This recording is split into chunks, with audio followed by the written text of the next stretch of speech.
Dear students, সবাইকে welcome.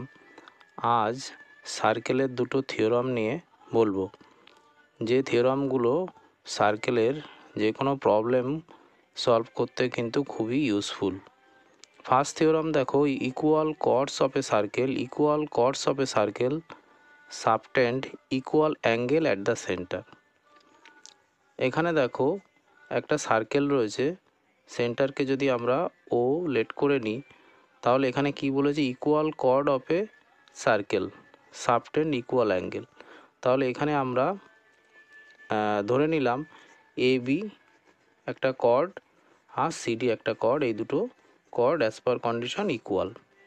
তাহলে as per theorem কি বলেছে, এই যে ইকুয়াল কর্ড দুটো সার্কেলের সেন্টারের সাথে ইকুয়াল অ্যাঙ্গেল তৈরি করবে।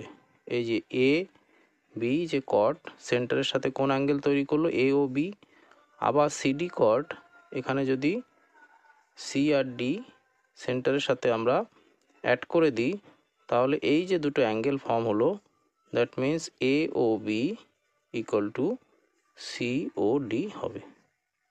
এইটাই কিন্তু থিওরামে বলা আছে। অর্থাৎ ইকুয়াল কর্ড এ বি এবং সিডি দুটো ইকুয়াল কর্ড সেন্টারের সাথে অ্যাড করে দিলে এই কর্ড দুটোর পয়েন্ট যদি সেন্টারের সাথে আমরা অ্যাড করে দিই, তাহলে যে দুটো অ্যাঙ্গেল ফর্ম করে সেই অ্যাঙ্গেল দুটো ইকুয়াল। এটা হচ্ছে থিওরাম 1-এ বলা আছে।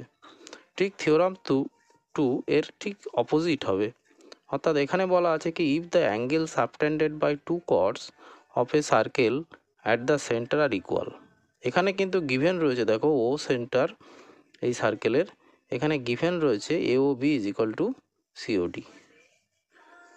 এই যে অ্যাঙ্গেল দুটো equal, that means A O B equal to COD. Angle দুটো ইকুয়াল, অ্যাঙ্গেল দুটো যদি ইকুয়াল হয় ঠিক এর অপোজিট, তাহলে অ্যাজ পার থিওরাম 2 কী বলা আছে, যে A B equal two CD হবে। অর্থাৎ সেন্টারের সাথে যদি ইকুয়াল অ্যাঙ্গেল ফর্ম করে দুটো কর্ড, তাহলে এই কর্ড দুটো ইকুয়াল হবে। আর এখানে কি বলা আছে, এখানে থিওরামে বলা আছে যদি কর্ড দুটো ইকুয়াল হয়, তাহলে সার্কেলের সেন্টারের সাথে এই কর্ড দুটো ইকুয়াল অ্যাঙ্গেল কিন্তু ফর্ম করবে।